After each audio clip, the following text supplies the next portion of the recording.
স্বাগত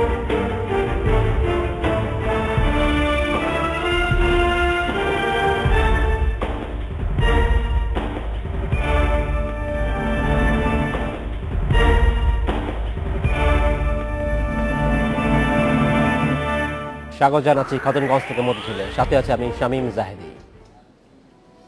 জাতীয় রাজস্ব বোর্ড বা এনবিআর এর উদ্যোগে আজ থেকে শুরু হয়েছে এক সপ্তাহের জাতীয় আয়কর মেলা। রাজধানী সহ দেশের 7টি বিভাগীয় শহরে 22 সেপ্টেম্বর পর্যন্ত চলবে এই মেলা। দেশে এবং এই মেলায় রিটার্ন জমা দেওয়া হবে সহ অন্যান্য আয়কর সংক্রান্ত সেবা দেওয়া হবে। এই নিয়ে আজকে আমরা আলোচনা করব জাতীয় আয়কর মেলা। এই নিয়ে আমাদের সাথে আজকে স্টুডিওতে রয়েছেন জাতীয় রাজস্ব বোর্ডের সাবেক চেয়ারম্যান ডক্টর মোহাম্মদ আব্দুল মজিদ। তবে মূল আলোচনা যাওয়ার আগে দেখে নেব একটি প্রতিবেদন। এক সম্ভাবনাময় আগামীর চলতি বাজেটে রাজস্ব আদায়ে আয়করকে সবচেয়ে বেশি গুরুত্ব দিয়েছে সরকার। তাই আয়করের সর্বোচ্চ 57,500 কোটি টাকা রাজস্ব আয়ের লক্ষ্যমাত্রা ঠিক করা হয়। যদিও চলতি অর্থবছরের প্রথম মাসে আয়করের প্রবৃদ্ধি হয়েছে 8% কিছু বেশি। ইকোনমিক কর্ম মানে অ্যাক্টিভিটি যত বাড়তে থাকবে, আদায় কার্যক্রম তত বাড়তে থাকবে। At the end of the year যদি কোনো ধরনের আমি যদি বলতে পারি অর্থনৈতিক ইয়াতে if other thing remain in the same, আমি আশা করি যে অ্যাচিভমেন্টের যে লক্ষ্যমাত্রা দেওয়া হয়েছে সেটা আবার সম্ভব। 16 সেপ্টেম্বর থেকে সারা দেশে শুরু হচ্ছে 7 দিনব্যাপী আয়কর মেলা। এবারের মেলায় অটোমেশনের মাধ্যমে করদাতাদের সর্বোচ্চ সেবা দেওয়া হবে বলে জানিয়েছে এনবিআর। গেল বছর মেলা থেকে 1100 কোটি টাকা আদায় হলেও এবার তা 1,500 কোটি টাকা ছাড়িয়ে যাবে বলে আশা করছে রাজস্ব বোর্ড। সেপ্টেম্বর মাস হচ্ছে আমাদের ট্যাক্স রিটার্ন দেওয়ার দাখিলের মাস। আপনার যে গত বছর যেটা 1100 কোটি টাকা আমরা কালেকশন করি, আশা করি এটা হয়তো 1500 কোটি টাকা ছাড়িয়ে যেতে পারে। আয়কর আদায় বাড়াতে কর দেওয়ার মানসিকতা ও দেশের রাজনৈতিক পরিবেশ স্থিতিশীল রাখার উপর জোর দিলেন বিশ্লেষকরা। করদাতারা বা প্রতিষ্ঠান এবং এনবিআর যারা আহরণ করেন তারা সকলে যদি আন্তরিক হন, দায়িত্বশীল হন এবং যদি সব কিছুর উপরে যদি একটা স্বচ্ছ চলনশীল অর্থনীতি বজায় থাকে, আমি মনে করি যে এটা অ্যাচিভ করা কঠিন। গতবার মেলায় মোট 1,32,017টি রিটার্ন জমা পড়েছিল। এবার তা প্রায় দ্বিগুণ হবে বলে আশা করছে এনবিআর। উমনহার আজমি, ইন্ডিপেন্ডেন্ট নিউজ, ঢাকা। দেখলাম প্রতিবেদনটি আমরা। ডক্টর মোহাম্মদ আব্দুল মজিদ, আপনাকে স্বাগত জানাচ্ছি অনুষ্ঠানে। আপনি কেমন আছেন? ভালো, আপনারা ভালো আছেন? নিশ্চয়ই আনন্দিত আছি, কারণ কর মেলা শুরু হয়েছে আজ এবং মানুষের আগ্রহ এবং এটা দেখে খুব ভালো লাগছে আর কি। আপনি যখন এনবিআর এর চেয়ারম্যান ছিলেন সেই সময় মূলত এই আয়কর মেলার একটা চলন শুরু হয়েছিল এবং এটা এখনো চলছে। আমি যদি একটু পেছনে ফিরে যেতে চাই, আপনি যখন শুরু করেছিলেন এত বছর পরে, এখন আপনি যে লক্ষ্য নিয়ে এই কর মেলা এগোচ্ছিল সেটা কি আপনার মনে হয় এখনো ঠিক পথে আছে? ধন্যবাদ। অ্যাকচুয়ালি কর মেলার ব্যাপারটা একটু পরে আসছে। এটার মূল বিষয়টা ছিল 2008 সালে আমরা জাতীয় আয়কর দিবস চালু করলাম। এটাই উপদেষ্টা পরিষদের থেকে অনুমোদন নিয়ে একটি নির্দিষ্ট দিনকে ঠিক করে তারপরে সেপ্টেম্বর মাস যেহেতু আমাদের আয়কর সাবমিশনের দাখিলের মাস, সুতরাং আমাদের প্রাথমিক আইডিয়াটা ছিল যে 1 সেপ্টেম্বর হবে। তবে তৎকালীন মাননীয় প্রধান উপদেষ্টা তিনি সময় দিতে দিতে এটা 15 সেপ্টেম্বর হয়ে যায়। সেই জন্যই 15 সেপ্টেম্বর জাতীয় আয়কর দিবস।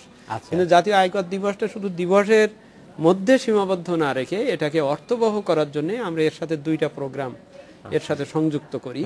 একটা হচ্ছে ওই যে সেরা করদাতাদের পুরস্কার দেওয়া, যেটা এই গতকালও দেওয়া হলো, এবারও দেওয়া হলো এবং এটা দিয়ে যাওয়া হবে জেলাওয়ারি, বিভাগীয় ওয়ারি সকলকে। অর্থাৎ আমরা সৎ নিয়মনিষ্ঠ করদাতাকে পুরস্কৃত করতে চাচ্ছি। মানে হচ্ছে যে অন্যদেরকে আগ্রহী করে তুলতে, একটা প্রতিযোগিতার পরিবেশ সৃষ্টি করতে, এবং যাদের মামলা আছে, যাদের সমস্যা আছে, তারা কিন্তু পুরস্কার পাবে না, পুরস্কার পাচ্ছে। অর্থাৎ আমরা আলাদা করতে চাচ্ছি যে সৎ করদাতা, নিয়মনিষ্ঠ করদাতা এবং যাদের কোনো ঝামেলা নেই এই ধরনের করদাতাকে আমরা আগ্রহ করতে। এটা হচ্ছে একটা পুরস্কারের বিষয়।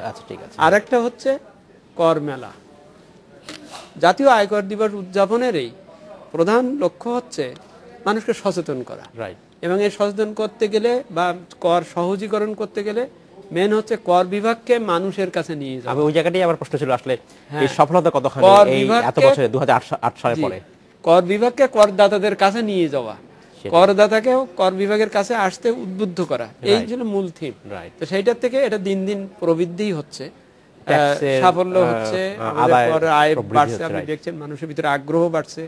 অত্যন্ত আনন্দের বিষয় যে দেখেন আমার পুরো ডিপার্টমেন্ট কিন্তু এই কর মেলায় এসে সকলকে সেবা দিচ্ছেন হ্যাঁ একটু হচ্ছে যে এটা বাড়ছে, কিন্তু পয়েন্ট হচ্ছে যে ফোকাস যেন ডাইলুট না হয়, যেটা আমাদের দেশে অনেক সময় অনেক ক্ষেত্রে হয়ে থাকে। যেমন অরিজিনাল কর মেলার বিষয়টা সেটা এখনো আছে, সেটা হচ্ছে যে আমরা চাইছি সেই প্রত্যন্ত অঞ্চলে সেই সব এলাকায় যেখান আমার অফিস নেই এবং তারাও উপজেলা লেভেলেও এবং তারাও সেখান থেকে জেলা সদরে বা বিভাগীয় শহরে কর অফিসে এসে কর দিতে যেয়ে স্বাভাবিকভাবেই একটু অনিচ্ছা বা একটু অসুবিধা পড়তে পারেন।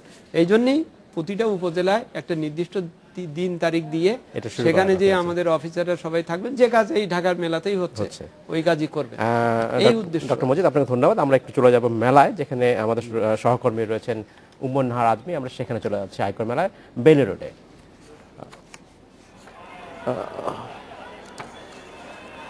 আমরা অপেক্ষা করছি। আজ থেকে শুরু হয়েছে আয়কর মেলা 2014। 16 থেকে 22 সেপ্টেম্বর এই 7 দিন ব্যাপী চলবে 7টি বিভাগীয় শহরে আয়কর মেলা। এবং ইতিমধ্যে আয়কর মেলা সকাল 10টা থেকে আয়কর মেলা শুরু হয়ে গেছে এবং এটি উদ্বোধন করেছেন বাণিজ্য মন্ত্রী তোফায়েল আহমেদ। তিনিও বলেছেন যে আয়কর মেলার মূল লক্ষ্য হচ্ছে মানুষকে কর প্রদানে উৎসাহিত করা, তবে তিনি আয়কর প্রদানে সক্ষম এমন আয়করদাতার সংখ্যা বাড়ানোর একটি তাগিদ দিয়েছেন তিনি। এবং সবচেয়ে বড় কথা, তিনি একটি ঘোষণা দিয়েছেন যে সর্বোচ্চ আয়কর দাতাদের সিআইপি মর্যাদা দেওয়ার একটি উদ্যোগ সরকার নিচ্ছে বলে তিনি সকালে উদ্বোধনী অনুষ্ঠানে আমাদেরকে জানিয়েছেন। এছাড়া আয়কর মেলায় সকাল থেকে আমরা দেখেছি করদাতাগণ বেশ উৎসাহের সাথে আয়কর দিতে এসছেন। তাদের যারা এখনো পর্যন্ত টিআইএন করেননি তারাও নতুনভাবে টিআইএন করছেন এবং বর্তমান করদাতা যারা আছেন তারা রেজিস্ট্রেশন করতে এসছেন এবং আয়কর রিটার্ন দাখিল করতে এসছেন। এখানে ব্যাংকের বিভিন্ন বুথও রয়েছে, সোনালী জনতা ব্যাংকের বিভিন্ন বুথ রয়েছে। বর্তমানে অর্থাৎ এই বছর আয়কর মেলা আমি জানতে চাচ্ছি যে একেবারে যারা নতুন করদাতা তারা এই মেলায় এসেছেন, কেমন এসেছেন এবং তাদের সাথে আপনি কথা বলে তাদের কি ধরনের প্রতিক্রিয়া পাচ্ছেন আপনি?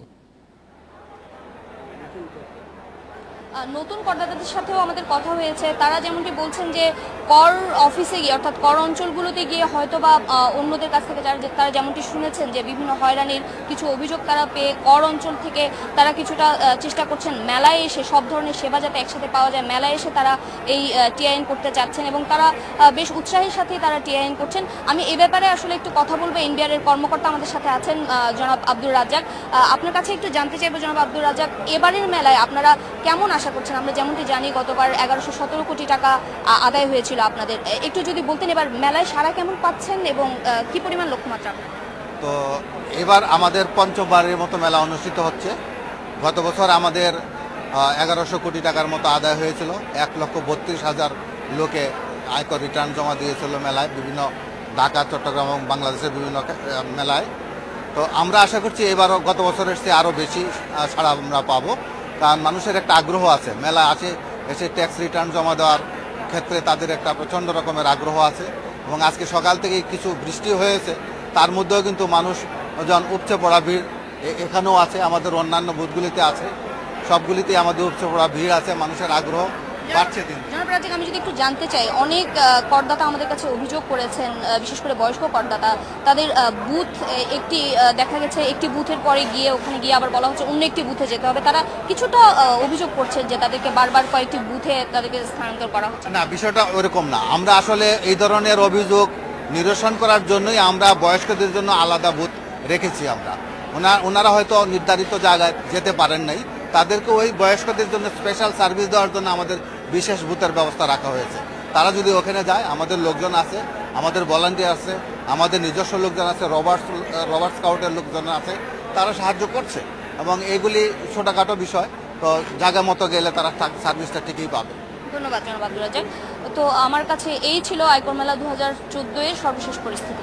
আজমি, আপনাকে অসংখ্য ধন্যবাদ।